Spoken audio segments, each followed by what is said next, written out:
Buenos días, entonces daremos inicio con la clase de hoy.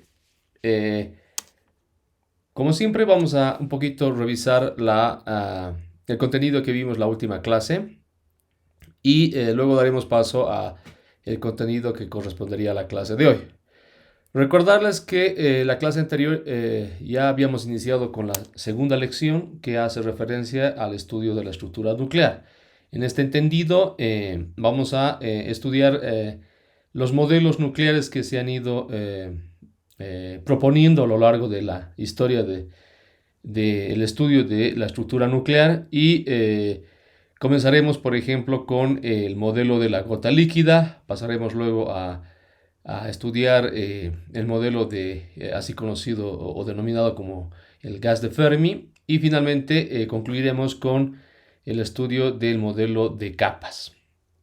Bien, bueno, la anterior clase habíamos iniciado viendo este modelo de la gota líquida que hace referencia en términos generales a un modelo basado en vamos a decir, recreación de lo que ya habíamos visto con anterioridad, que es eh, el entendido, digamos, de la energía que permite que los nucleones se mantengan cohesionados y puedan existir en este delicado equilibrio que es la estructura nuclear. Y en este sentido justamente se hace referencia a lo que se denomina como la energía de ligadura de los nucleones o la energía de ligadura del núcleo, ¿no? Para este modelo habíamos dicho que, por ejemplo, las características que se toman en cuenta son como si nosotros imaginásemos al núcleo como si fuera un líquido, ¿no? Y entre las características más generales que podríamos asociar a esta propiedad de la materia, ¿no? Es justamente que esta no puede ser comprimida y además en el caso de asociar esta propiedad al núcleo, deberíamos de pensar en la misma una muy alta densidad en la distribución, por ejemplo, de los nucleones constituyendo justamente esta estructura nuclear como si fuese la de un líquido que no puede ser comprimido o incompresible, ¿no? Bien, como ustedes pueden ver acá, esto ha sido propuesto en la década de los años 30, el siglo pasado, por dos personajes históricos dentro el entendido de este estudio, ¿no? Que es Niels Bohr y eh, otro personaje que es, pero bueno, volver a pronunciar bien su apellido, que es Weizsäcker o Weizsäcker. Eh, Bien, solamente permítanme poner el puntero. Ok, bueno, entonces, ¿cómo lo imaginamos gráficamente? Esto lo habíamos visto también en la anterior clase, ¿no? Simplemente voy a hacer un repaso. Imaginamos una densidad de los nucleones concentradas, digamos, en la parte central, ¿no? Y a medida que nos vayamos alejando de la parte central, tenemos una distribución de los nucleones cada vez o sea, o con más espacio entre ellos, haciendo que la densidad reduzca. Y además, si nosotros imaginamos también que podríamos asociar una simetría esférica a la misma, entonces la menor densidad de los nucleones iría a corresponder justamente a las proximidades de la superficie de la esfera que imaginamos como simetría para el núcleo, ¿no? Bueno, entonces, entre las propiedades del modelo tenemos justamente, como había mencionado hace un momento, la recreación o la representación nuevamente de la energía de ligadura, ¿no?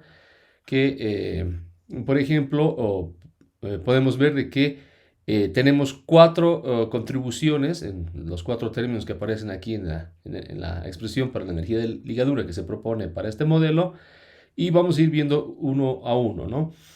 Por ejemplo, en el primer término ustedes pueden observar que es un término que es directamente proporcional al número de nucleones, haciendo nuevamente referencia al modelo eh,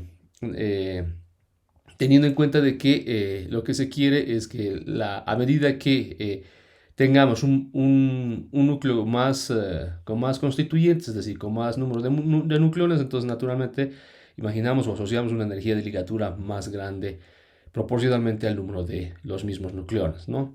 Haciendo también referencia de que si imaginamos un núcleo lo bastante denso, entonces podríamos asociar también al mismo una energía de ligadura más grande, ¿no?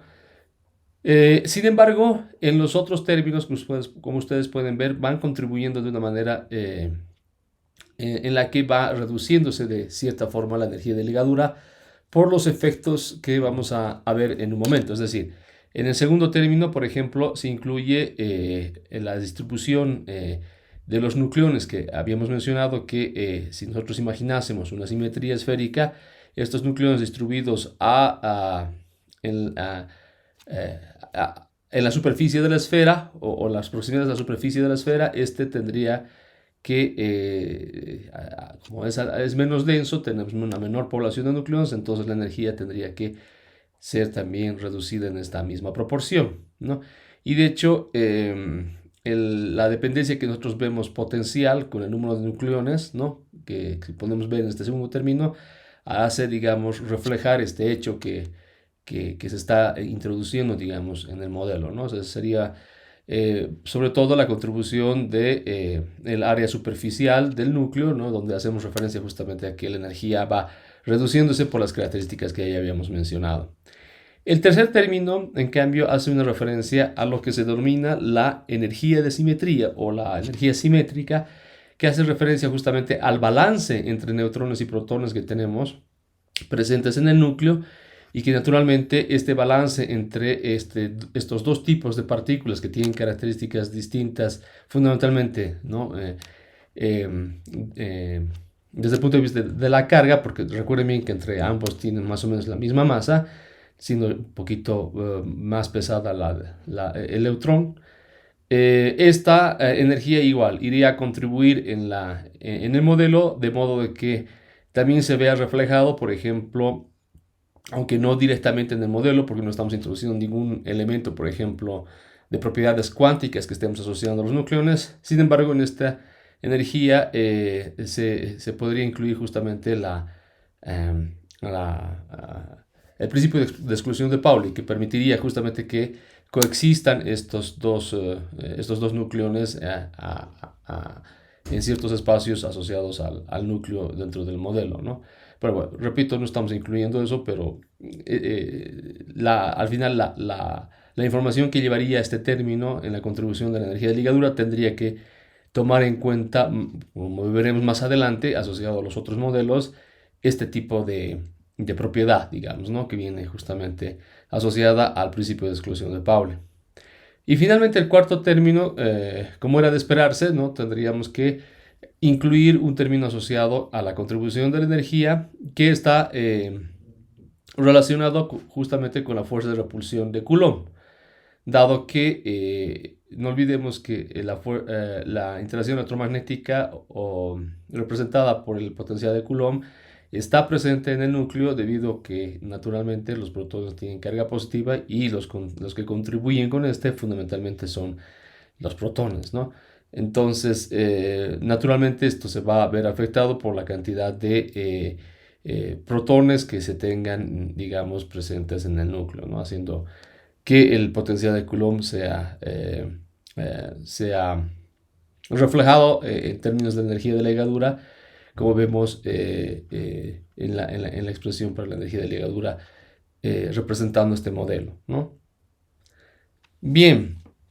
Bueno, entonces estos cuatro términos representando este modelo del núcleo, finalmente podemos ver que,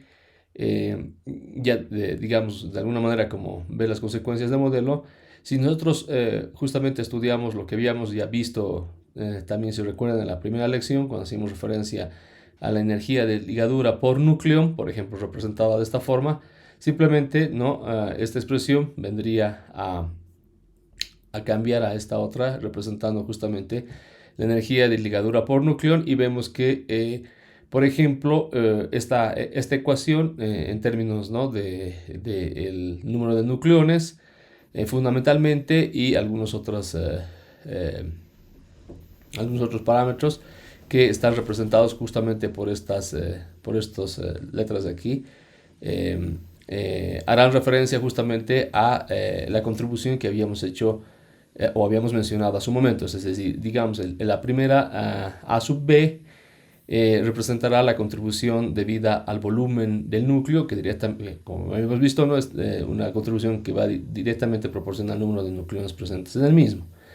La segunda hará referencia justamente a la contribución de los nucleones distribuidos en la superficie de la esfera, asumiendo que estamos tomando en cuenta la superficie de la misma. Sí, escuchado. ¿Quieren hacer alguna consulta? Gabriel, hola, hola. No, doctor, Ah, no. ya. Y el tercer término asociado a el término de la simetría que hacía referencia justamente a la contribución dada por el balance entre protones y neutrones presentes dentro del núcleo. Y finalmente el término asociado a la contribución debida por el potencial de Coulomb presente también en el núcleo, ¿no? Ahora, ¿de dónde vienen naturalmente estos coeficientes dentro de la expresión de el modelo de la gota líquida referida a la energía de ligadura por núcleo? Viene justamente de un ajuste que se hace experimental, ¿no? Donde se ve reflejado naturalmente lo que habíamos ya visto en la primera lección, por ejemplo. Si volvemos a ver esta gráfica, ¿no?, de la dependencia de la energía de ligadura por nucleón en función, por ejemplo, del número de nucleones presentes en el núcleo, ¿no? Vemos que justamente esta energía de ligadura tiene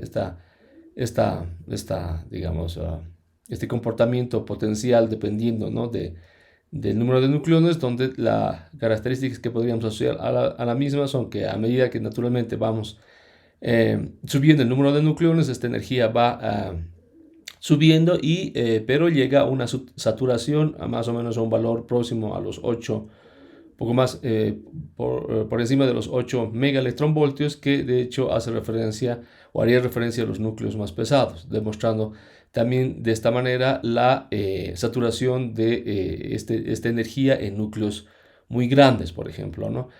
Y de hecho, en núcleos demasiados grandes, demasiados poblados, podemos ver que justamente esta energía incluso de hecho va decayendo.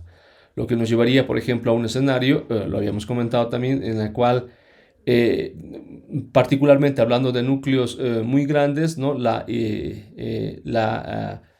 posibilidad de la inestabilidad del núcleo se va haciendo cada vez más probable en la medida en que esta energía va reduciendo, y además de que también haciendo referencia al balance que existe entre la fuerza nuclear, ¿no?, y la fuerza electromagnética presentes en la estructura nuclear. En núcleos más grandes se espera de que naturalmente hay un mayor predominio de la fuerza electromagnética, y de esta manera la fuerza de repulsión presente en el núcleo, dada por el potencial de Coulomb, llega a inestabilizar el núcleo, ¿no?, frente a la fuerza nuclear que permite que los cohesione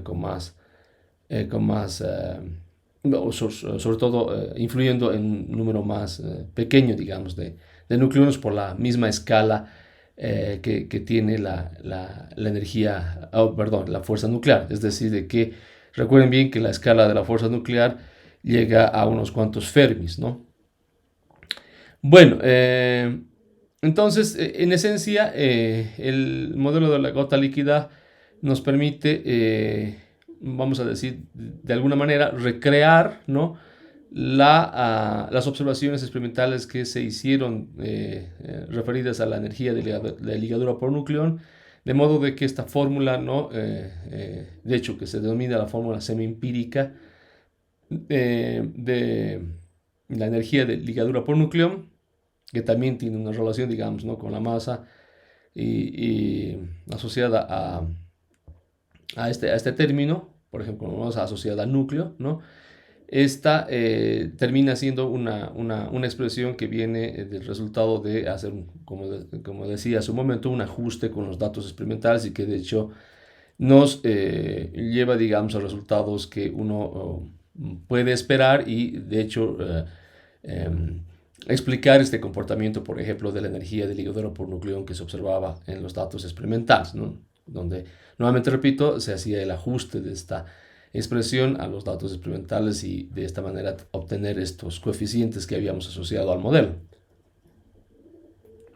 Bien, pero recordemos que también este modelo había mencionado de que no estamos incluyendo ningún elemento asociado a las propiedades cuánticas del mismo, ¿no? Entonces esto nos hace justamente bastante limitados de poder decir, por ejemplo, qué es lo que ocurre a nivel de la ocupación de estos nucleones en ciertas regiones de energía asociadas al núcleo, donde tendríamos que tomar en cuenta, porque esto ya lo sabemos, digamos, estamos hablando de partículas y estas partículas tienen propiedades sobre todo cuánticas, y haciendo particularmente referencia, por ejemplo, al principio de exclusión de Pauli, tendrían que estas partículas cumplir con dicho principio de exclusión, tomando también en cuenta que al tener estas spin semi-entero, estamos hablando de que ambas partículas pertenecerían a ser partículas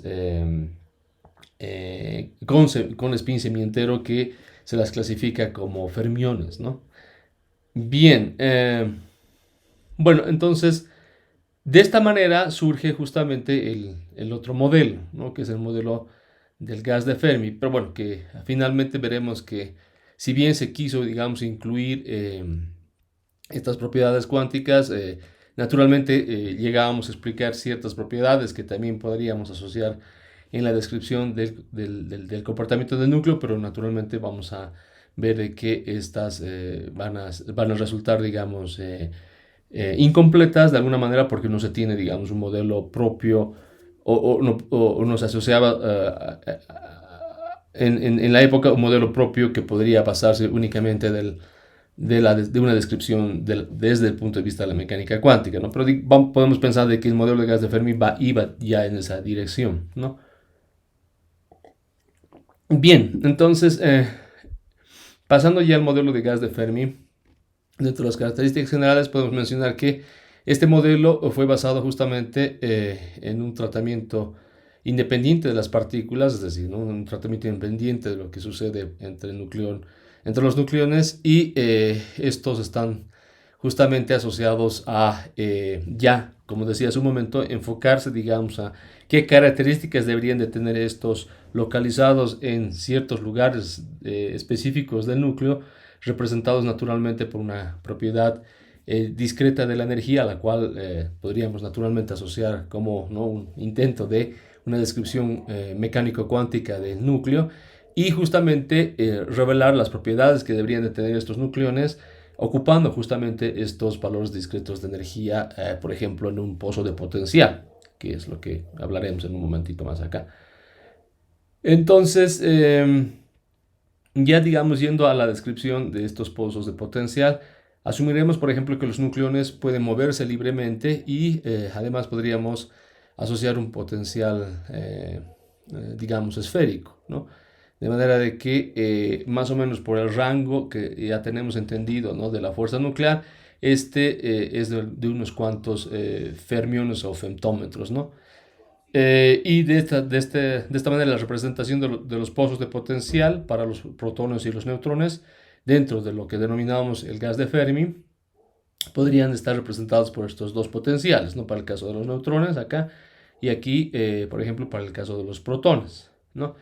Ahora, podemos observar diferencias en ambos potenciales debido a que naturalmente al tratarse de partículas neutras con partículas cargadas, ¿no?, dentro de la descripción de potencial, particularmente para los protones, siendo partículas cargadas, tendríamos que ¿no?, introducir un efecto de la barrera de Coulomb como efecto justamente del potencial de Coulomb presente en el núcleo debido a la presencia a su vez de los protones, ¿no? Y además esto que también afectaría el fondo del el potencial debido a que en esta diferencia que se encuentra en esta energía E sub C, ¿no? Nos lleva justamente a la interpretación de la presencia de la barrera de Coulomb o del potencial de Coulomb afectando justamente la descripción del pozo de potencial para estas partículas cargadas, a diferencia de los neutrones, por ejemplo, ¿no? En las mismas gráficas podemos ver que justamente los pozos de potencial podríamos a los mismos asociar un número finito de niveles de energía que en la máxima, digamos, bueno, los niveles máximos de energía, justamente se establece o se define lo que se conoce como el nivel de Fermi, ¿no? Que sería este de acá, donde, como había mencionado, ¿no? Hace un momento, los varios niveles que podrían aparecer, de hecho podríamos tomar en cuenta, ¿no? Un número finito de niveles de energía hasta llegar al número, perdón, hasta el nivel de Fermi. Estos niveles podrían estar poblados, ¿no? Por un par, por ejemplo, de estos nucleones, siendo los neutrones o los protones, y naturalmente, siguiendo el principio el principio de exclusión de Pauli, ¿no? Estos deberían de estar poblados teniendo en cuenta de que ambos representan diferentes estados cuánticos, haciendo referencia, por ejemplo, al spin de las mismas, ¿no? Por ejemplo, es claro ver de las figuras de que, por ejemplo, en ambos casos tomamos en cuenta, ¿no? De que los neutrones o los protones están poblando estos niveles de energía, tomando en cuenta de que a unos estamos asociando un estado cuántico de spin hacia arriba, ¿no? O spin up, y los otros un estado cuántico de spin hacia abajo o spin down, ¿no? Como se conoce dentro de la literatura. También podríamos asociar de que la temperatura del núcleo consideramos lo suficientemente baja, de manera que los nucleones estarían ocupando, ¿no? Un estado de energía o estados de energía mucho más bajos, hasta llegar nuevamente a la definida de estado de energía de nivel de Fermi, que justamente esta condición nos lleva a la definición que habíamos introducido previamente al haciendo referencia justamente a este modelo como un gas, un modelo referido a un gas de Fermi, pero degenerado, ¿no? O con estados de energía bajos o ocupados por los nucleones. Estos nucleones entonces ocuparán todos estos estados de energía hasta que finalmente se llegue al nivel de energía, vamos a ver, de Fermi, y respetando, digamos, ¿no? El principio de exclusión de Pauli, como hacíamos referencia a su momento, representando dos estados cuánticos para ambas partículas, ¿no? Bien, ¿cómo ahora podemos cuantificar este número de estados, ¿no? Dentro de la definición que estamos haciendo para los niveles de energía que de hecho llegarían eventualmente hasta la energía de Fermi? El número de estados de energía, ¿no? Podríamos representarlo a través de esta expresión de acá, donde estamos tomando en cuenta naturalmente el espacio de fases que hace referencia no solamente a las características espaciales del mismo, ¿no? Sino también a las características de la cantidad de momento asociada a los nucleones dentro del núcleo, ¿no? Y que nos lleva justamente a un espacio de fases de momentos y al espacio tridimensional de 6 dimensiones, digamos, ¿no? Naturalmente, si nosotros asociamos, como habíamos mencionado también más antes, una simetría, por ejemplo, o simplemente volvemos a describir un confinamiento dentro de un volumen de estos nucleones, ¿no? Que más adelante podríamos asociarlo, como veremos, ¿no? Una simetría esférica. Simplemente, entonces, la parte espacial podríamos resumirla en un volumen donde confinamos justamente estos nucleones representando o ocupando estos espacios o niveles de energía, ¿no? De manera de que la expresión, ¿no? Se nos reduciría a esta que tenemos acá.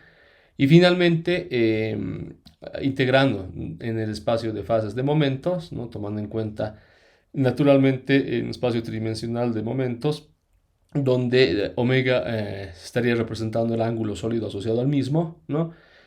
Eh, eh, y dentro de la integral, el límite superior estableciéndose justamente a una cantidad de momento máxima asociada a los nucleones. Entonces, finalmente, integrando simplemente expresión, el número de estados podríamos asociarlo a esta expresión que tenemos acá, ¿no? En términos del momento máximo asociado a las partículas y el volumen de confinamiento que estamos asociando también a la misma.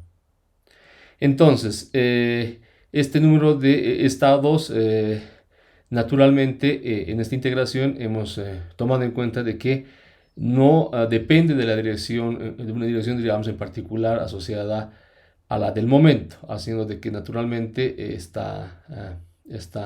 bueno, ¿no? De elegir, por ejemplo, una simetría esférica, estaríamos hablando de que, por ejemplo, no tiene una dependencia azimutal, por ejemplo, asociada a la misma, ¿no? O no existe simplemente una dirección en particular que asociemos al momento. Bien, tomando en cuenta que la integral entonces del ángulo sólido simplemente sería 4pi, ¿no?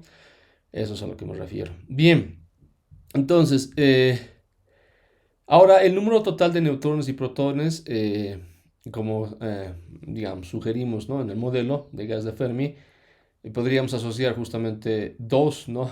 Neutrones o protones asociados a cada nivel de energía, como habíamos visto, ¿no?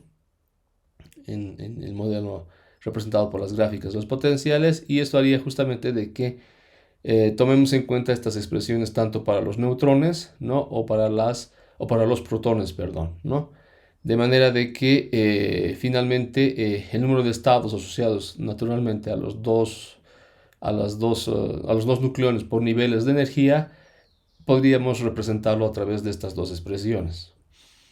Ahora, si consideramos naturalmente, y como ya habíamos advertido hace un momento, ¿no? Una simetría al volumen de confinamiento que podríamos, ¿no? Asociarla, por ejemplo, esférica, entonces simplemente este volumen vendría a ser representado al volumen de una esfera, ¿no? Siendo R el radio de la esfera, y luego R relacionándolo con el rango asociado, ¿no? al núcleo o el radio asociado al núcleo, perdón, este podríamos asociarlo justamente o en términos, o podríamos ponerlo en términos del número de nucleones, como ya hemos visto previamente, ¿no? Este R en términos de,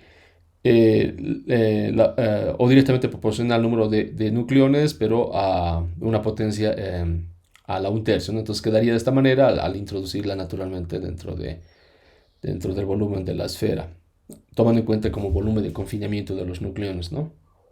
Dentro del núcleo. Bien, entonces, tomando en cuenta esto e introduciendo las anteriores expresiones, podríamos simplemente luego ver la expresión de los momentos asociados a los neutrones y a los protones en términos naturalmente de el número de nucleones, en términos del número de neutrones presentes, que sabemos que son, por ejemplo, ¿no? O están determinados por el número de núcleos presentes en cada uno de los niveles de energía, lo propio para los protones, y entre las otras constantes que también podemos ver en ambas expresiones. Bien, ¿esto a qué nos lleva finalmente? Nos lleva, por ejemplo, a que la energía de Fermi puede ser calculada justamente a partir de estas expresiones, ¿no? Y si consideramos, por ejemplo, un número de protones igual al número de neutrones, esta representación clásica, ¿no? De la relación entre la energía y el momento nos puede llevar justamente a valores ya, como ustedes pueden ver, valores de referencia, si vale el término, de las energías de Fermi asociadas justamente a estos nucleones, ¿no? Como representación clásica, naturalmente, de la energía, hacemos referencia justamente a la representación de la energía, no en términos de la energía, en términos del momento que habíamos asociado a cada uno de los mismos y la masa asociada a los mismos, no tomando en cuenta ningún parámetro relativista o lo que también habíamos visto, ¿no? Que sería la energía total relativista, que tomaría en cuenta, por ejemplo, la masa en reposo y naturalmente la constante de velocidad de la luz, en lo que se conoce como la relación de Einstein o la relación de momento-energía, ¿no? Entonces, no considerando eso, entonces llegamos a una estimación de las energías de Fermi para este modelo que, por ejemplo, irían a ser dentro del orden de esta cantidad que vemos acá, ¿no? De los 40 megaelectronvoltios. Por otro lado, entonces, también podemos decir que la energía cinética, por ejemplo, promedio por nucleón, podríamos tratar de calcularla, ¿no? Dentro de la lógica, digamos, que estamos incluyendo en las expresiones que habíamos asociado justamente a la cantidad de momento de los neutrones y los protones dentro del modelo de gas de Fermi y, bueno, definida simplemente la energía cinética por nucleón de esta manera, podríamos nuevamente calcularla, ¿no? Teniendo ya en cuenta las expresiones para la cantidad de momento en ambos casos y eh, esta energía de Fermi o la cantidad de momento referida a la energía de Fermi, que es este P sub F, ¿no? Nos llevaría justamente a esta expresión que tenemos acá, donde vemos que es una expresión que hace referencia igual a un valor numérico que haciendo referencia nuevamente a la energía cinética por promedio por nucleón, es un modelo, es un número de referencia que podríamos tomar en cuenta dentro de la representación del modelo de gas de Fermi, ¿no? Y bueno, tomando en cuenta todos estos elementos, podríamos construir la energía total cinética asociada, en promedio, asociada a ambos, ¿no?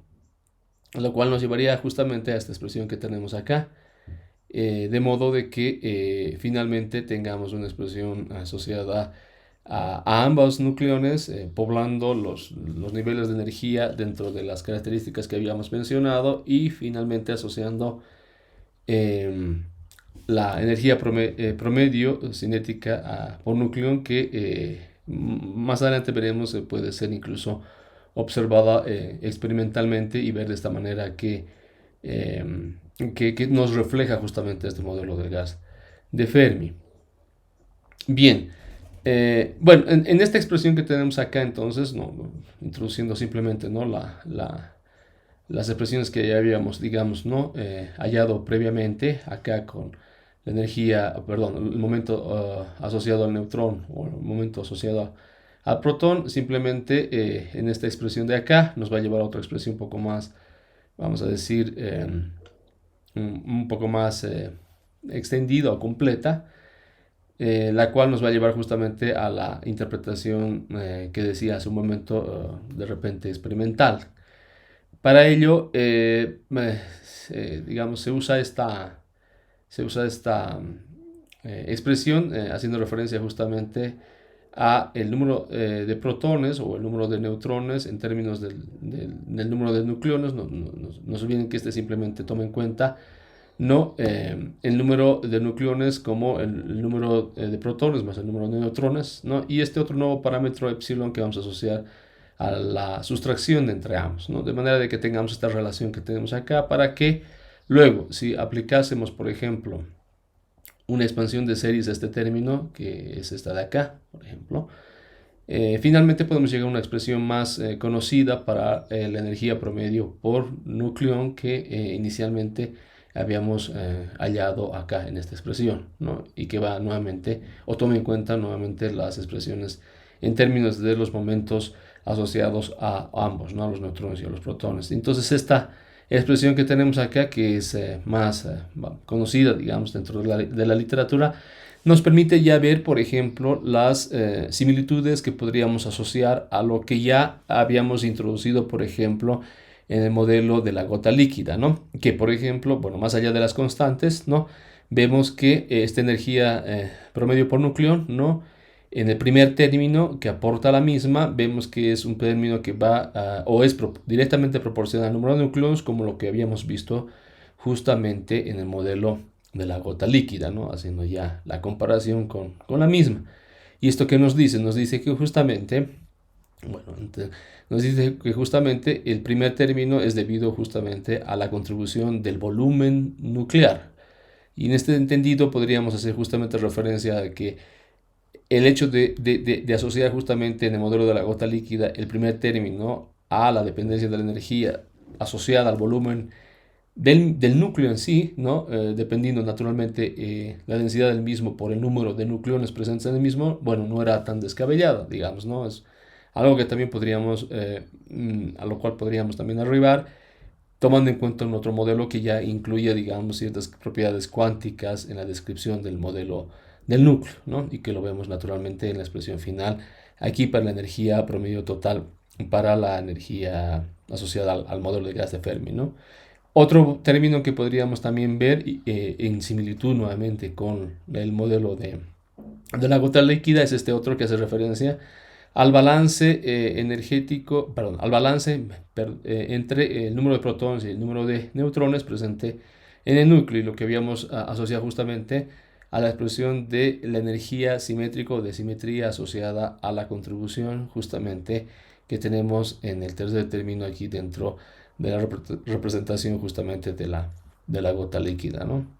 Entonces, lo que nos quiere decir esto es de que eh, naturalmente tendríamos que tomar en cuenta una contribución dentro de la energía, para este caso, para la energía promedio total, tomando en cuenta justamente el número de constituyentes que harán referencia al número de protones con el número de neutrones, y esto naturalmente puede darnos una contribución inversamente proporcional, como vemos acá, al número de protones, tomando en cuenta este balance entre, perdón, al número total de nucleones, tomando en cuenta este balance entre protones y neutrones, ¿no? Bueno, y aquí incluso podríamos tomar en cuenta más términos asociados naturalmente a la expansión que habíamos mencionado.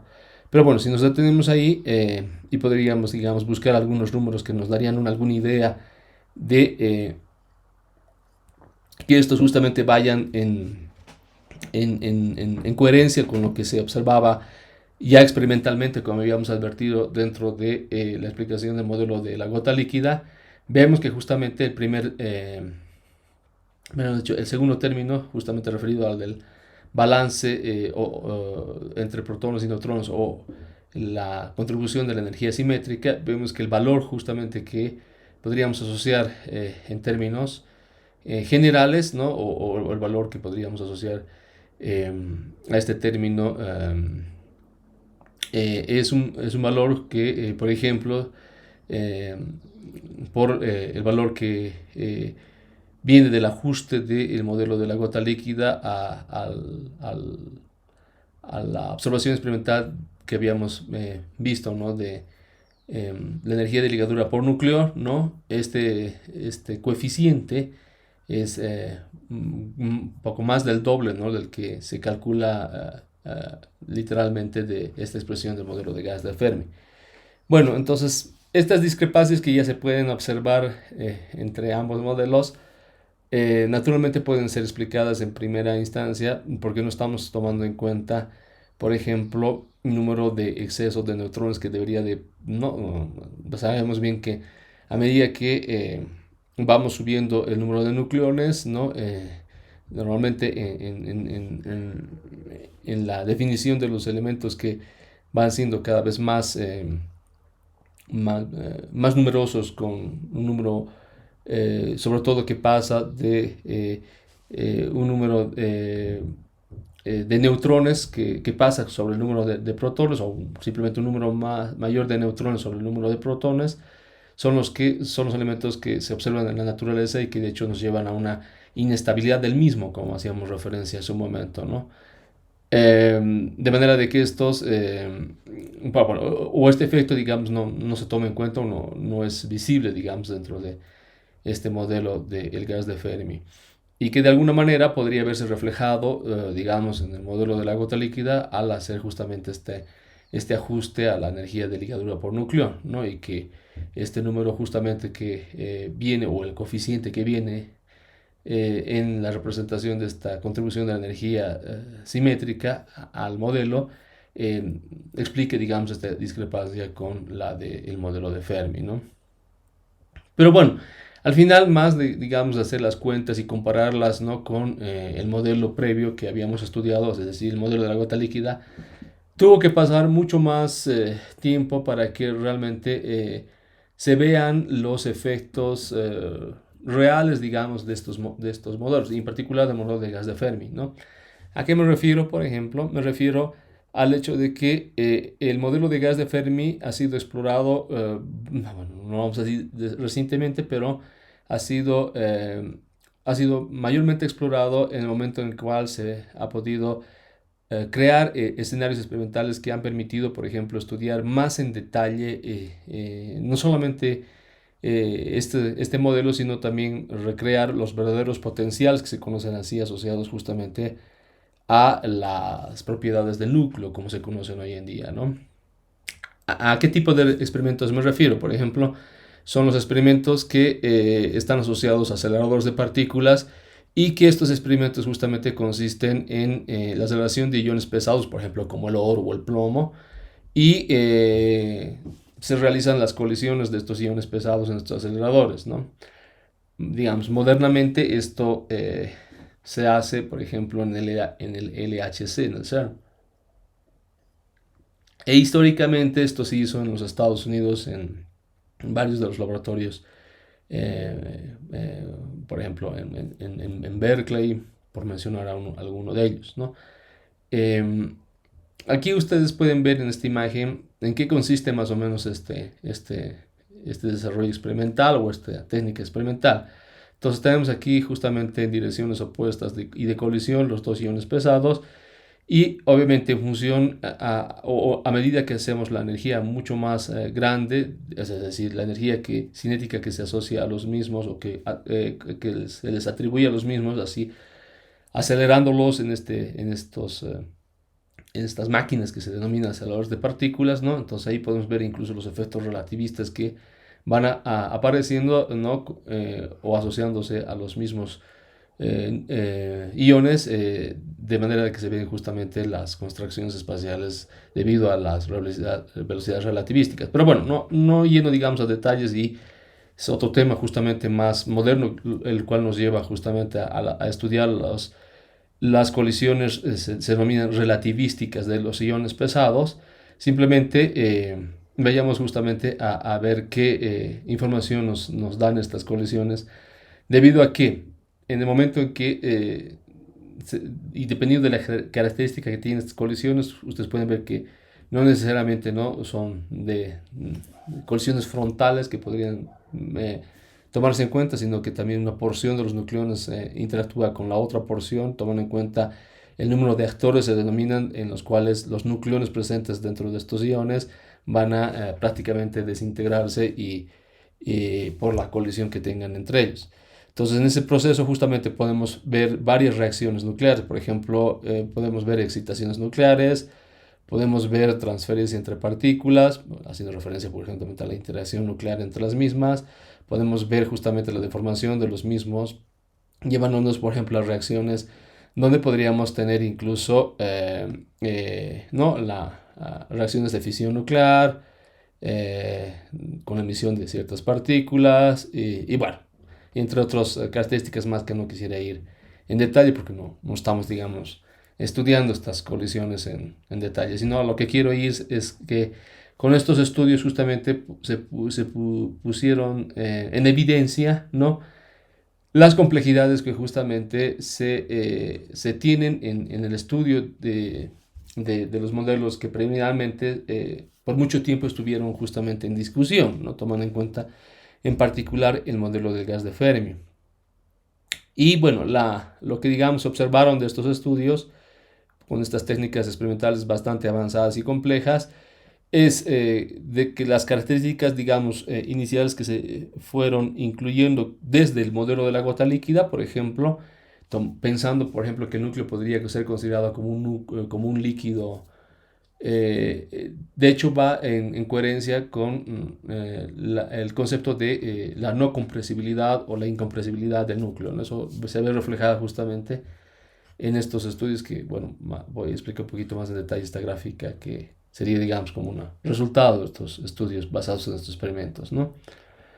Entonces, primer punto, digamos, que estaríamos de alguna manera entendiendo con toda propiedad y por los datos experimentales de lo que uno imaginaba o cómo podría imaginar el núcleo, ¿no? Como una propiedad general. Otra propiedad es la que justamente se observa de la energía mínima por núcleo, que se asocia justamente, y aquí ustedes pueden verlo, ¿no? Pero más, digamos, asociados a estas líneas aquí verde, rojo y negro, que hacen referencia justamente a los verdaderos potenciales o a los potenciales realísticos que se observan, digamos, o se podrían asociar directamente de la observación de la energía de perdón, la energía por nucleón en función, por ejemplo, a la densidad nuclear, ¿no? En unidades de volumen en términos del Fermi o del femtómetro, ¿no? Entonces, este valor mínimo de la energía justamente corresponde con los 15.6 megaelectronvoltios, que es la energía asociada justamente a el primer término que tendríamos, ¿no? En ambos modelos, tanto en el modelo de gas de Fermi como en el modelo de la gota líquida, ¿no? Es ese valor que aparece ahí. Pero bueno, y lo tercero, naturalmente la densidad nuclear, que hace referencia al valor justamente mínimo asociado a la energía por nucleón, ¿no? Que es este valor en particular, que bueno, eso se lo he también podido estudiar y comprobar de alguna manera con los resultados experimentales que exhibían estos experimentos avanzados. Estamos siempre hablando del siglo pasado. Ustedes pueden ver acá la referencia del artículo que justamente hace o revela esta importante información y que data justamente de el siglo pasado, bueno, a finales del siglo pasado, ¿no? Bien, ¿qué más podemos decir? Podemos decir de que naturalmente, haciendo referencia justamente ya al potencial, digamos, asociado al gas de Fermi, obviamente discrepa muchísimo, ¿no? Con los verdaderos potenciales o los potenciales realísticos que se pueden observar experimentalmente, ¿no? Y esto justamente nos llevaría a concluir de que si bien se observan ciertas características que inicialmente incluso pueden converger con las que se tomaron en cuenta, por ejemplo, con el modelo de la gota líquida, ¿no? Dando, digamos, de referencia las propiedades más generales que asociamos al mismo, no necesariamente nos reproduce lo que se ve, por lo menos de los resultados experimentales. Entonces esto nos lleva naturalmente a pensar de que se tiene que de repente pensar en un modelo mucho más completo, si vale el término, y que vaya en la descripción justamente de las propiedades cuánticas que no estamos incluyendo del todo dentro del modelo, ¿no? Y esto nos lleva justamente al tercer modelo, que sería el modelo no más avanzado, sino complementario a todo esto y que hace referencia justamente a un modelo, sobre todo basado en los principios de la mecánica cuántica, que es el modelo de capas. Bien, por hoy me gustaría quedarme ahí y bueno, agradecerles por la participación a la clase. ¿Tienen alguna pregunta, por favor? Hola, hola, ¿se me escucha? ¿Tienen alguna pregunta? De mi parte, no, doctor. Bueno, Por mi parte Cristian, tampoco. ¿sí? Por mi parte tampoco tendría. Muy bien, entonces agradecerles y nos veríamos la próxima clase. Gracias.